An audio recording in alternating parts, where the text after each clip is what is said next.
भारत में अगर कोई चीज सदियों से बिना रुके चल रही है तो वह है आस्था।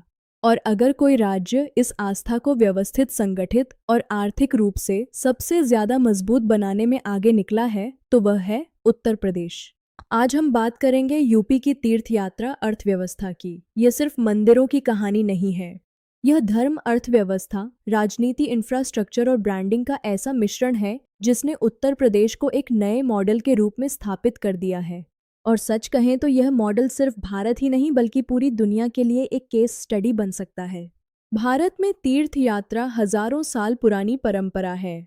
काशी, प्रयाग, अयोध्या, मथुरा जैसे स्थान हमेशा से श्रद्धा के केंद्र रहे हैं।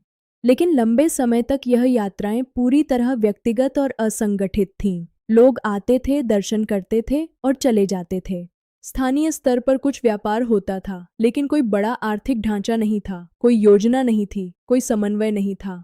लेकिन धीरे धीरे यह समझ आने लगी कि यह सिर्फ धार्मिक गतिविधि नहीं है, बल्कि एक बहुत बड़ा आर्थिक अवसर भी है।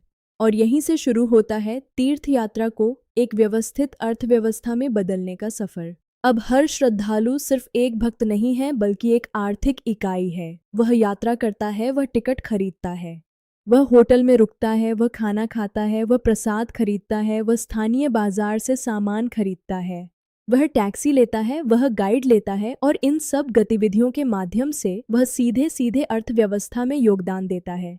जब लाखों लोग ऐसा करते हैं तो यह एक विशाल आर्थिक तंत्र बन जाता है जिसे हम पिलग्रिमेज इकोनॉमी कहते हैं। अब सवाल आता है कि भारत में इतने धार्मिक स्थल होने के बावजूद उत्तर प्रदेश ही इसका केंद्र क्यों बन गया? इसका जवाब है धार्मिक घनत्व। उत्तर प्रदेश में अयोध्या भगवान राम का जन्मस्थान, काशी भगवान शिव का धाम, मथुरा भगवान कृष्ण का जन्मस्थान और प्रयागराज संगम का केंद्र, यह चारों मिलकर एक ऐसा धार्मिक नेटवर्क बनाते हैं जो दुनिया में कहीं और नहीं मिलता।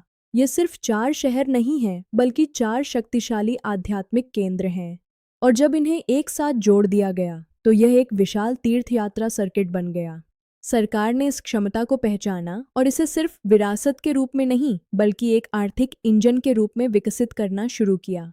अयोध्या इसका सबसे बड़ा उदाहरण है। पहले यह एक छोटा सा धार्मिक शहर था, सीमित सुविधाएं थीं। लेकिन राम मंदिर के निर्माण के बाद पूरी स्थिति बदल गई। आज अयोध्या को एक वैश्विक धार्मिक पर्यटन केंद्र के रूप में विकसित किया जा रहा है। यहाँ नया अंतर्राष्ट्रीय हवाई अड्डा बनाया गया है, रेलवे स्टेशन को आधुनिक बनाया गया है, चौड़ी सड़कें बनाई गई हैं, नदी किनारे का विकास किया गया है, बड़े होटल ब्रांड आ रहे हैं। इसका सीधा असर यह हुआ कि आने वालों की संख्या में भारी वृद्धि हुई और इसके साथ ही स्थानीय अर्थव्यवस्था में जबरदस्त उछाल आया। छोटे दुकानदारों से लेकर बड़े निवेशकों तक सभी को इसका लाभ मिला। इसी तरह काशी का उदाहरण भी बेहद महत्वपूर्ण है। काशी हमेशा से प्रसिद्ध था, लेकिन वहाँ की गलियाँ संकरी थीं, व्यवस्था अव्यवस्थित थी और पर्यटकों के अनुभव कठिन था। फिर काशी विश्वनाथ कॉरिडोर का निर्माण हुआ। घाटों से मंदिर तक सीधी पहुंच बनाई गई, चौड़े रास्ते बनाए गए, सफाई और सुरक्षा में सुधार हुआ। अब काशी सिर्फ एक धार्मिक स्थल नहीं रहा, बल्कि एक अनुभव बन गया है। लोग यहाँ सिर्फ पूजा करने नहीं, बल्कि इस अनुभव को जीने आते हैं। वे वीडियो बनाते हैं, वे संस्कृति को महसूस करते हैं, वे यहाँ के माहौल को अपने साथ लेकर जाते हैं। इस तरह धर्म और पर्यटन एक दूसरे में घुल मिल गए हैं। कुंभ मेला इस पूरी अर्थव्यवस्था का सबसे बड़ा उदाहरण है। यह दुनिया का सबसे बड़ा मानव जमावड़ा है, लेकिन यह सिर्फ एक धार्मिक आयोजन नहीं है, यह एक विशाल आर्थिक आयोजन भी है। हर बार कुंभ मेले के दौरान एक अस्थायी शहर बसाया जाता है, जिसमें सड़कें, बिजली, पानी, स्वच्छता, सुरक्षा और स्वास्थ्य सेवाएं उपलब्ध कराई जाती हैं। करोड़ों लोग इसमें शामिल होते हैं और हर व्यक्ति खर्च करता है। ये खर्च सीधे स्थानीय और क्षेत्रीय अर्थव्यवस्था में जाता है और इसके साथ साथ जो इंफ्रास्ट्रक्चर विकसित होता है वह लंबे समय तक उपयोग में आता है।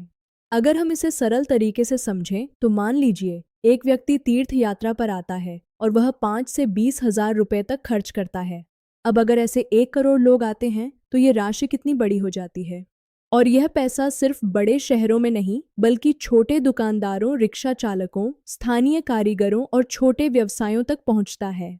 यही इस मॉडल की सबसे बड़ी ताकत है कि यह नीचे तक आर्थिक गतिविधि को बढ़ाता है। अब इस पूरे मॉडल में राजनीति का भी एक महत्वपूर्ण पहलू है। धर्म हमेशा से भारतीय राजनीति का हिस्सा रहा है, लेकिन अब इसे एक विकास मॉडल के रूप में प्रस्तुत किया जा रहा है। धार्मिक स्थलों का विकास सिर्फ आस्था के लिए नहीं, बल्कि रोजगार के लिए किया जा रहा है।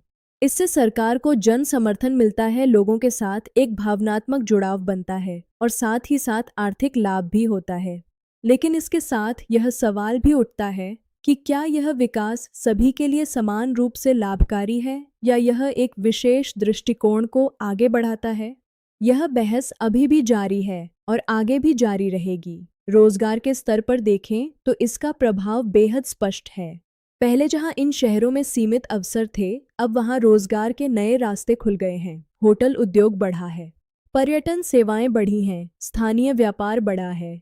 कई लोग जो पहले दूसरे शहरों में काम करने जाते थे, अब अपने ही शहर में काम करने लगे हैं। इससे न केवल आर्थिक स्थिति सुधरी है, बल्कि सामाजिक ढांचे में भी बदलाव आया है। निजी क्षेत्र की भागीदारी भी तेजी से बढ़ रही है। बड़े होटल समूह, ट्रैवल कंपनियां और निवेशक इन क्षेत्रों में निवेश कर रहे हैं, क्योंकि उन्हें पता है कि यहाँ मांग लगातार बनी रहेगी। धर्म एक ऐसा क्षेत्र है जिसकी मांग कभी खत्म नहीं होती, और जब मांग स्थिर हो तो निवेश सुरक्षित होता है। यही कारण है कि उत्तर प्रदेश का तीर्थ यात्रा सर्किट अब एक आकर्षक निवेश गंतव्य बन चुका है। तकनीकी बदलाव भी इस पूरी प्रक्रिया का महत्वपूर्ण हिस्सा है। अब ऑनलाइन टिकट बुकिंग और वर्चुअल दर्शन आम हो गए हैं।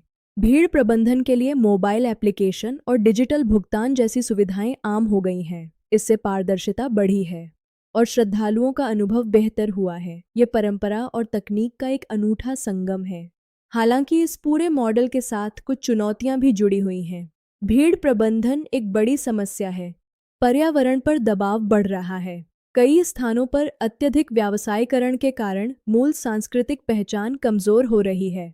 सबसे बड़ा सवाल यह है कि क्या हम धर्म को एक अनुभव बना रहे हैं या एक उत्पाद? क्या हम उसकी मूल भावना को खो रहे हैं? भविष्य की बात करें तो उत्तर प्रदेश का लक्ष्य स्पष्ट है। वह खुद को एक वैश्विक धार्मिक पर्यटन केंद्र के रूप में स्थापित करना चाहता है, और जिस गति से विकास हो रहा है, उसे देखते हुए यह लक्ष्य असंभव नहीं लगता। यह राज्य और देश की अर्थव्यवस्था को मजबूत कर सकता है। लेकिन अंत में सवाल वही है, क्या तीर्थ यात्रा सिर्फ आस्था है या अब यह एक उद्योग बन चुकी है? और अगर यह एक उद्योग है तो क्या हम इसे सही दिशा में ले जा रहे हैं? ये सवाल हम सभी के लिए है, क्योंकि इस व्यवस्था का हिस्सा हम सभी हैं। अगर आपको ऐसे विषयों को गहराई से समझना पसंद है तो इस कंटेंट को देखना जरूरी है, क्योंकि आज की दुनिया में जानकारी ही सबसे बड़ी शक्ति है और सही जानकारी आपको सही निर्णय लेने में मदद करती है।